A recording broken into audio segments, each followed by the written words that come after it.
Hi, I'm Peter Haddock and I'm here with Shaun. Shaun, you are SO Groundworks, you're the owner of the business. There was a moment a few years ago where your tape measure was just not going to cut it anymore, wasn't it, Shaun? Basically got sick of wasting a lot of time trying to set out with a 50-metre tape measure, being inaccurate and just being inefficient really. So I decided to get some training in surveying, and then I met Chris and he came out with the Icon ICR 70 and showed me some of its capabilities, and we just went from there really. What then happened for you and how did you grow? Well, got told about the MC1 system, tried it out at the test centre in Whitchurch and fell in love with it straight away really.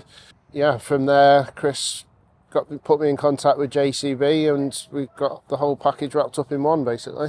And so you've got that from the factory. You've also had the other machines in your fleet with base kits. What does that mean for you as an end user from putting one machine on to machine control and then being able to move your cab kits around? It's a bit of a cost saving not having the full kit, and then if I need extra kit then I can hire it in and add it to the machine and take it away whenever needed really. You've actually been able to create the 3D models yourself. How do you get them to the machines when you're on a different site, for example? Well, we use Connex, which is absolutely fantastic. It's cloud-based, so I can access the machines at any point wherever I am in the world basically, although I've never done it from a different country. But yeah, I can add drawings, I can take control of the machine control and guide people to use to be able to use it as well.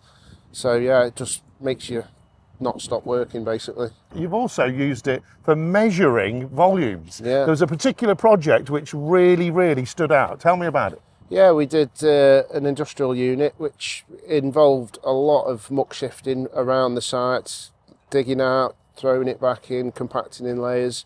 So with nothing going in or off the site, there was no other way of measuring what we were doing other than using this surveying equipment, which basically led me to produce volume reports, which was proving what I was doing, which in effect got me paid. You're now taught your operators to almost be surveyors in the cab. Yeah, well, so using the as-builts in the machine, which is just literally a click of the button, which can stake out points on the site. From there, I can use Connex to take them as-built points out, bring them into Icon, and then create my surfaces to produce the volume reports.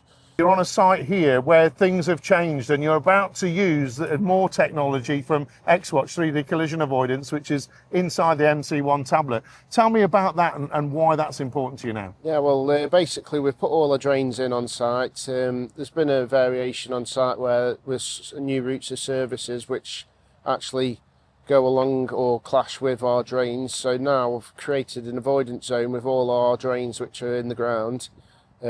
And thereon, when we're digging our services to MC1, once we're digging along them routes, it'll make us aware of where things are. It literally turns your screen red, so you know you're near something, and then you can dig cautiously around it and not break anything, basically. You're also using BricsCAD as well, aren't you? Yes, yeah, we've been basically trying to learn it a bit and using it to create PDFs for my surveys and doing a bit of basic drawing and that, and getting things on national coordinates and that, so it's been really helpful, yeah. And the start to finish, how is the whole journey of coming from getting into surveying like you have all the way to where you are today? What impact has that made on the business? It's made it a lot more efficient. Things are getting done quickly. Everything's got to be done very quickly nowadays, and this is the only way to keep up with the demand, really. Fantastic, great to meet you on site here. We've managed to escape the rain, folks, but it proves the point. When you've got the 3D models inside the cab, you can just keep working, can't you? 100%. Cheers. Thank you.